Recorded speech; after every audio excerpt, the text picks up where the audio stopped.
Hey folks, welcome to Wolpin's Gaming Den.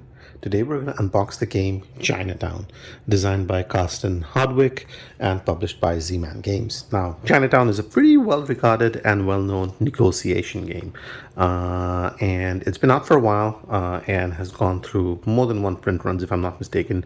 This is one of the more recent ones, yeah, thematically, of course, it is based in on Chinatown itself. And I've not played this game before, but it's definitely one that I'm quite excited to try out. The game is designed for 3 to 5 players and expected to be played in roughly 60 minutes or so. So there is no two-player version of this, as far as I know. So you do need a certain number of minimum number of players around the table to be able to get this game to work. And I just assume that based on the fact that it is negotiation-driven, the more players you can get, probably the better. But this gives us a quick overview of what's in the box itself, but we're not going to spend too much time on it because we're going to dive right into it and see what's inside for ourselves. So let's get cracking. And I do generally like Z-Man's productions. They do good component quality and so on. So I'm hopeful that this is going to continue that trend as well. Right, so up front, the artwork on the box itself is fairly decent. It does give you a good depiction of Chinatown, I assume somewhere in North America. I'm not exactly sure if this is references a specific city per se, but yeah, it certainly is good, and aesthetic-wise seems to follow what you might expect from something like this. Standard inside of the lid. Then we come into the rule books themselves, and these are fairly thin, and there's 2 of them. So this is in French, as we can see. So we're going to put this aside because we're going to focus on the English one. And it does say Chinatown, the art of trading. So you're going to be trading quite a bit over the course of the game, I assume. So Chinatown, it's New York in the 1960s. Okay, so that answers that question in terms of which city within North America itself. It is New York. A new wave of Chinese immigrants is moving into Chinatown. So it is with that theme in mind.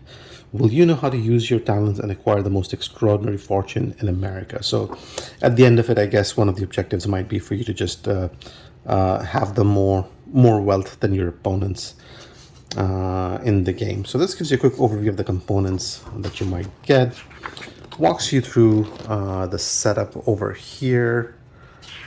Shop tiles. This does not give you a numbered setup, so hopefully this is fairly straightforward. You know, by numbered setup, I basically mean, you know, how you have those images where you have the game set up with numbers in the different spots, and then the setup basically has those numbered out and tells you step by step what you're doing for which. But hopefully this is pretty straightforward because components wise, there does not seem to be a lot of it in here. Goal, the player with the most money at the end of the 6th round wins the game. So there you go, pretty straightforward in terms of what you're looking to accomplish. You're playing the game over 6 rounds. Each round is divided into 6 phases. So you're dealing building cards, drawing shop tiles, trading, placing shop tiles, earning income, and moving the year marker by 1 space. Right, okay, that's fair. And this takes you through the different steps that you're doing. And so it goes. And then lastly, you have the end of the game. So at the end of the 6th round, that's when everything goes down. Suggestion-wise, instead of removing the building cards from the game, it is useful to keep them in front of you while playing the game. Well, just tips and tricks in terms of how you might ease your gaming experience, as it were. But generally, rules-wise, it does not seem very complex. So hopefully it is somewhat easy to get into, and I'm assuming if there is any complexity, it probably comes in from how you might be interacting with other players and so on. Next up, we have a bunch of these cardboard punch-outs, and looks like we have a few blank ones. These, I assume, might be the different shop tiles. So you get, let's see if we can focus that in. So you get your seafood, you get your jewelry, and so on. So these might be different kind of stores that you're setting up, and these are single-sided. Tropical fish, we saw seafood, tea house, photo. So different kind of stores you can potentially set up. You can have places for dim sum, laundry, Takeout, florist, antiques, factory, and restaurant. Nice. So those were the punch outs, and again, these are punching out fairly well. Thickness is average, so that's there, but they should withstand multiple playthroughs. We have an average sized looking board, so we maybe need to put this out very quickly and see what this looks like. Now this is not double-sided, as we can see. The other side is black. Oops, let's move this box a little further. Yeah, and then, so hopefully you can make out the size of it. This is,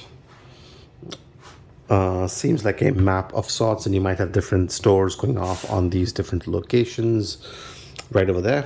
Looks like you have the different years around over here. 1, 2, 3, 4, 5, 6. So these are the potentially sort of like your round markers. You're starting the game from 1965, going all the way to 1970. And these gives you the zodiac sign for the year, potentially, perhaps. Right? Okay, so fairly functional in terms of what the board looks like. From an artistic point of view, it's okay. It's minimalistic, but functionally looks like it's gonna hopefully get the job done. Then we get a bunch of these cards, and it looks like we will have money in the cards form, which is always debatable in terms of how people feel about it. I know that it's not the most popular form factor, but still, I mean, technically I guess this qualifies as paper money, but it's still cards, so hopefully it's not as bad as just outright paper money. Yeah, and these are dollars and denominations that nobody's going to confuse for real money. So you get 50 grands, million, no, that's 100,000, sorry, never mind. Clearly I need to learn how to count. 200,000. Yeah, so you get a whole bunch of these money in card format. Thickness is decent. Cardstock seems good. You get more money, but there's some other type of cards in here. So maybe we'll quickly open this up and see what's happening here for ourselves.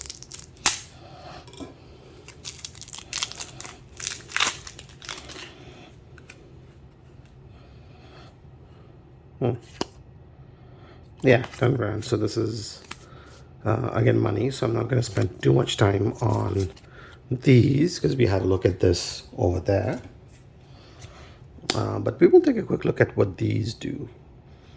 This might be sort of like a reference card, I think, because it tells you how many businesses you might have, what it might be worth, the different phases you're going through, and what you might be drawing or certain things you might be doing over the different rounds. I do remember seeing this chart in the setup, or the rule book at least, I think. So 3, 4, 5. Well, there's 5 in English and 5 in French, I think, is what's happening. So that's good that those reference cards are there. That's hopefully going to be helpful. And then you have these cards, which are just basically numbered by the look of things. And they have the same pack. So these might be referencing the different locations that we saw on the board over here. Right. Okay. I think I see how this works. And the last set of cards, we'll maybe just have a quick peek and see what is happening here as well.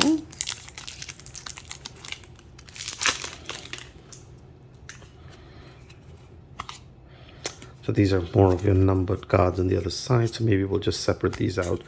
So it looks like they start all the way from 1, does it? Yep, and that's pretty much what it is. And this, I don't know if this is the first clear marker or whatever this is, but there is one of these, and then the rest of these are just the numbered cards in here along with these. So it basically goes from 1 all the way to 85. Right. Okay. So we're going to put that aside. Let's come back to the box and see what else we have left. We get some, these don't look wooden, these might be plastic, so we'll confirm that in a second. We get a draw bag. It's a cloth draw bag, pretty standard. Quality is okay, doesn't seem exceptional. No printing on it or whatnot, but it's big enough that you can shove your hand inside, so that's good. I'm assuming this is the round marker, but that's just me guessing without knowing anything. And it does feel wooden. So that's there. Now we have these different pieces.